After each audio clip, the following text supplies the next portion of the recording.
Au départ, c'est un quatuor de musique classique, 4 musiciens classiques qui m'ont invité à dessiner au cours de leur spectacle.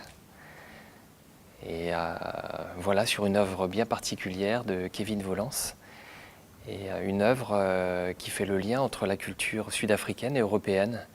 Et moi, je m'y retrouve tout à fait dans mon dessin pour faire ce lien. Et voilà, en gros, je m'inspire de la vie du compositeur, des tonalités de la musique, pour créer une histoire qui est composée à l'avance, vu que l'œuvre est fixe. Et puis pendant le spectacle, j'ai la chance de pouvoir dessiner en écoutant de la musique en direct.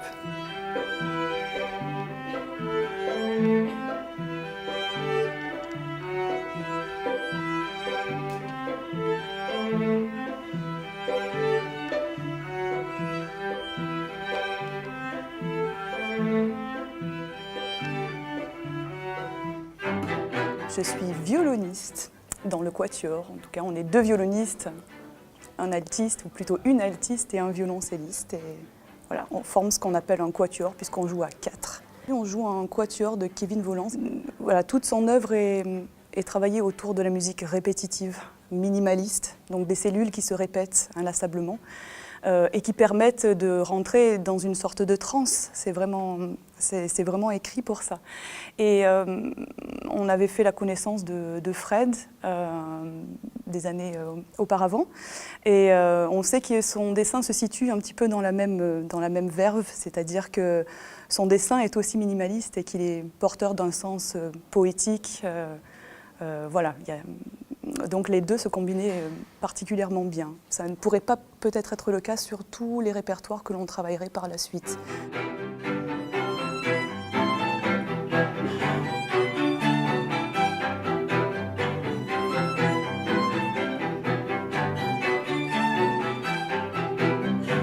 Les zazous, la conception au départ, c'est le zazou au départ, c'est un mouton.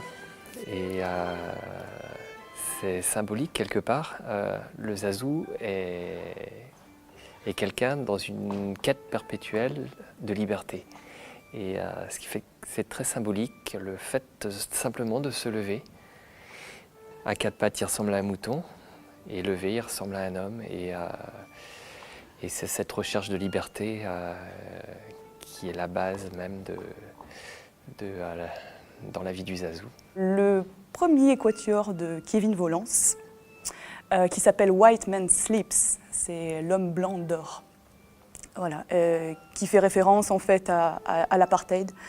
C'était une façon, en écrivant cette œuvre-là, on le sait puisque dans les écrits, c'est écrit comme ça en tout cas, qu'il a vraiment écrite pour essayer de rapprocher les cultures africaines et européennes. C'est-à-dire que dans ce que l'on joue, il y a vraiment des rythmiques, voire on reconnaît les instruments africains, mais qui sont joués du coup par un quatuor qui est de facture européenne en tout cas, puisque les instruments que l'on joue viennent d'Europe. Donc c'est vraiment un moyen de créer le lien. Et, enfin, on trouve ça magnifique dans l'intention presque, enfin pas presque, c'est l'intention humaine et universelle en tout cas. C'est ce qu'on essaie vraiment de promouvoir.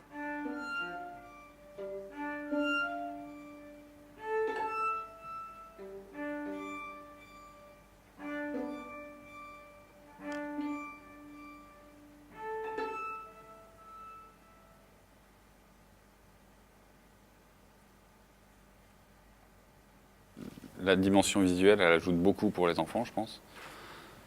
On remarque quand on fait de la musique, des concerts, que les enfants peuvent des fois trouver ça un peu long parce que justement, il leur manque une dimension à laquelle ils sont plus habitués. Ils sont hyper habitués à l'image, peut-être plus qu'à la musique. Donc Le fait qu'il y ait le dessin, je pense, ça attire un public plus large que sans le dessin.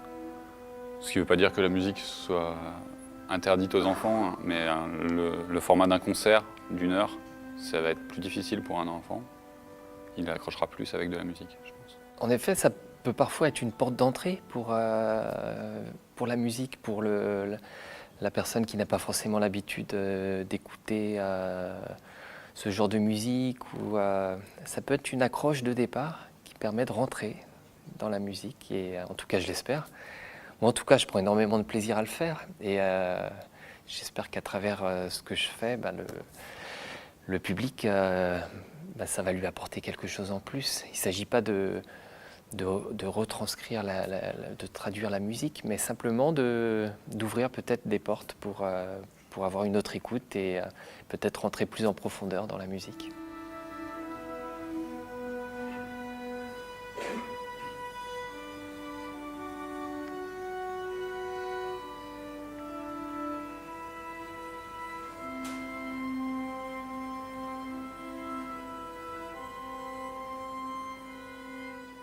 Je ne crois pas que ce soit tellement les enfants qu'il faille convaincre. Je dirais plutôt qu'il faut convaincre les parents, allez-y, amenez-les. Il n'y a pas de risque, et puis, enfin, voilà. Non, il se passe, bon, après à La Réunion, c'est pas là où il y a le plus de choses en musique classique, mais il y a quand même des choses qui se passent, et ça vaut le coup d'essayer. C'est quand même une musique qui est très vivante, malgré ce qu'on veut bien